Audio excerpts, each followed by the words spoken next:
అందరికీ నమస్తే అండి. టీడీపీ, బీజేపీ, జనసేన పొత్తులో భాగంగా టీడీపీ పోటీ చేస్తున్న సీట్లు కాసేపు పక్కన పెట్టి జనసేన పోటీ చేస్తున్న 21 నియోజకవర్గాల్లో ఎన్ని గెలిచే అవకాశం ఉంది అనేది ఈ వీడియోలో చూద్దాం. అంటే ఈ వీడియోలో చెప్పినవి కాస్త అవకాశాలు ఉన్నాయో చెప్తాను, అటు ఇటుగా ఉన్నాయి చెప్తాను, అంటే పాజిటివ్ ఉన్నాయి, నెగిటివ్ ఉన్నాయి, మధ్యస్థంగా టఫ్ ఫైట్ ఉన్నాయి చెప్తాను. మేబీ ఒక 20 డేస్లో ఉంది కాబట్టి, టైం ఉంది కాబట్టి కాస్త మారొచ్చు కూడా కొన్ని నియోజకవర్గాలు. సో ఇప్పుడు చెప్పిందే కరెక్టు, ఇంకా మళ్ళీ మారదు అని అయితే కాదు. అలాగే నెక్స్ట్ వీడియోలో బీజేపీ పోటీ చేస్తున్న 10 నియోజకవర్గాల్లో ఎన్ని గెలవచ్చు అనేది కూడా చెప్పేస్తాం. ఇప్పుడున్న అంచనా ప్రకారం, రకరకాల అంచనాలు, రకరకాల సర్వేలు, అనాలిసిస్ ప్రకారం చెప్తాం. సో ఫస్ట్ది మనకు అవనగడ్డ నియోజకవర్గం, మండలి బుద్ధప్రసాద్ గారు దాదాపుగా గెలిచే అవకాశాలు అయితే ఉన్నాయి, పాజిటివ్గానే ఉంది. మరి అంత నెగిటివ్ సంకేతాలు అయితే ఏం లేవు. అక్కడ టీడీపీ, జనసేన, బీజేపీ క్యాడర్ బాగానే వర్క్ చేసుకుంటున్నారు.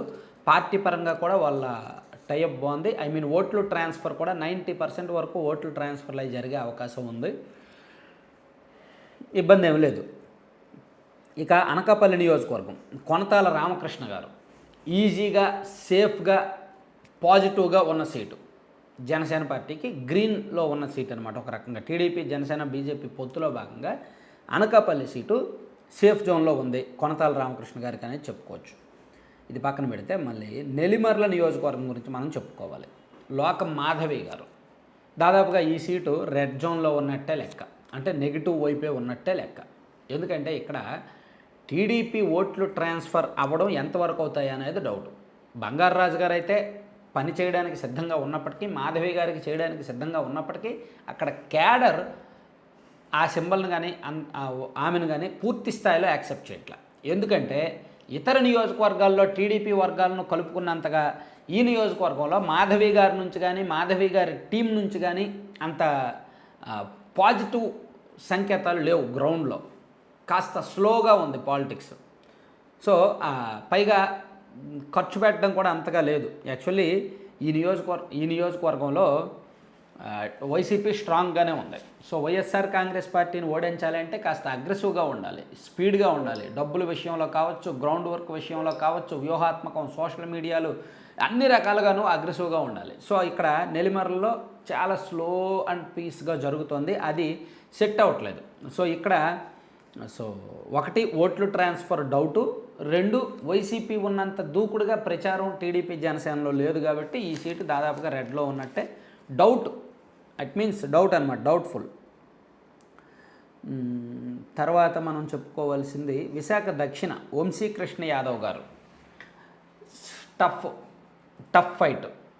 అక్కడ కూడా అంతే, రోజుకు ఒక 5-6 వెహికల్స్ వైసీపీకి సంబంధించి ప్రచారం అగ్రెసివ్గా, స్పీడ్గా ఉంటే జనసేన వంశీకృష్ణ యాదవ్ గారి ప్రచారం అంత స్పీడ్గా లేదు. బహుశా ఈయన పొత్తులో కూటమి ఉంది కదా, ఈజీగా గెలిచేస్తాంలే అనే ఓవర్ కాన్ఫిడెన్స్లో ఉన్నారేమో అనిపిస్తోంది. విశాఖ దక్షిణ సీటు విషయానికి వాసుపల్లి గణేష్ కుమార్ గారికి తన రాజకీయ భవిష్యత్తుకే అది ప్రశ్న కాబట్టి, ఈ ఎన్నిక ఇంపార్టెంట్ కాబట్టి ఆయన చాలా సీరియస్గా వర్కౌట్ చేస్తున్నారు. ఆయన కుర్రోళ్ళని తిప్పుతున్నారు, ప్రచారం స్పీడ్గా చేస్తున్నారు, డబ్బులు విపరీతంగా ఖర్చు పెడుతున్నారు, అన్ని రకాలుగాను అగ్రెసివ్గా ఉంది. కానీ ఇక్కడ జనసేనకు వచ్చేసరికి అంత స్పీడ్గా అయితే వ్యవహారం లేదు. కాబట్టి ఈ సీటు 50-50 టఫ్ ఫైట్ అయితే ఉంది. ఆ తర్వాత అంటే నేను అన్నీ చెప్తాను కాబట్టి కొంచెం లిస్టు లైన్గా ఉండకపోవచ్చు. రాజానగరం సీటు బత్తుల బలరామకృష్ణ గారు.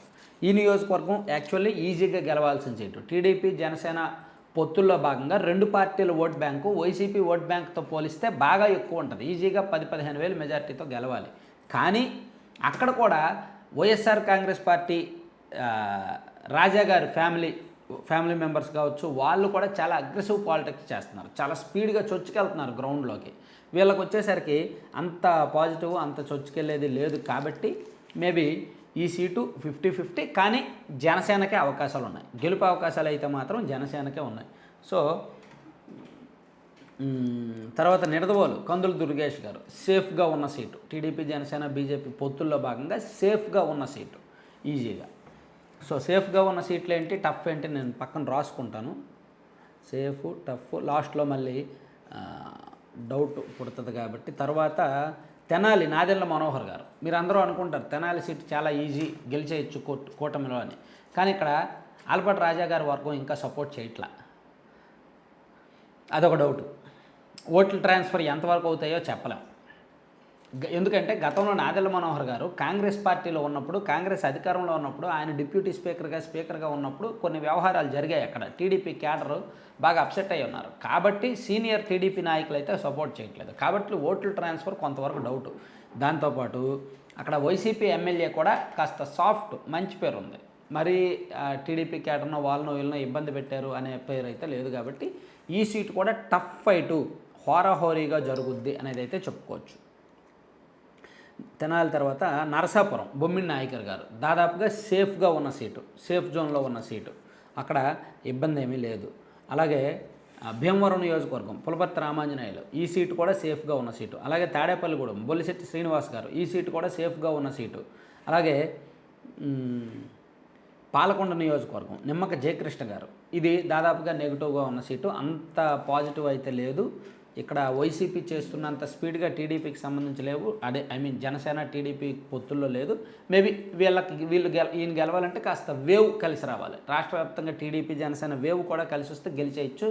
వేవ్ లేకపోతే మాత్రం ఈ సీటు టీడీపీ జనసేన కొట్టడం కష్టమే. అలాగే పెందుర్తి పంచకర్ల రమేష్ బాబు గారు సేఫ్గా ఉన్న సీటు. బండారు సత్యనారాయణమూర్తి గారికి వేరే చోట సీటు ఇచ్చారు కాబట్టి ఈ సీటు జనసేనకు సేఫ్ అయింది. ఒకవేళ ఆయనకు ఎక్కడ సీటు ఇవ్వకపోతే మాత్రం ఇక్కడ టీడీపీ ఓట్లు ట్రాన్స్ఫర్ కష్టమయ్యేది, ఇబ్బంది అయ్యేది. సో ఇది కూడా సేఫ్గా ఉన్న సీటు అని చెప్పుకోవచ్చు.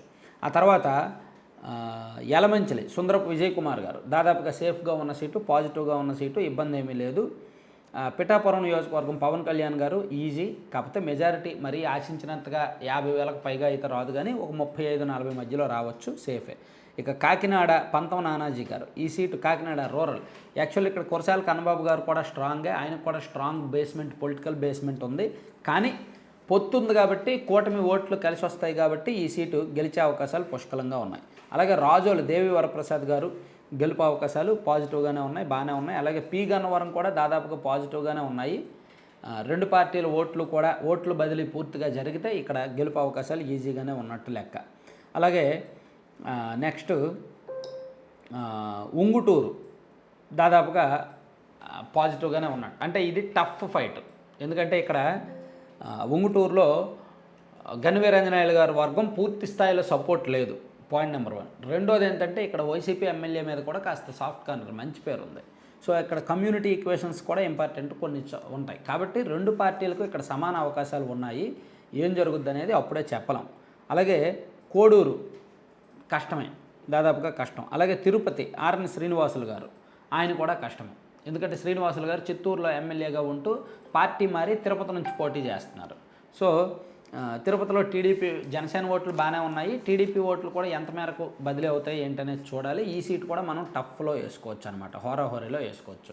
సో ఓవరాల్గా మనం చూసుకుంటే 3 సీట్లు నెగిటివ్గా ఉన్నాయి, దాదాపుగా గెలుపు కష్టం.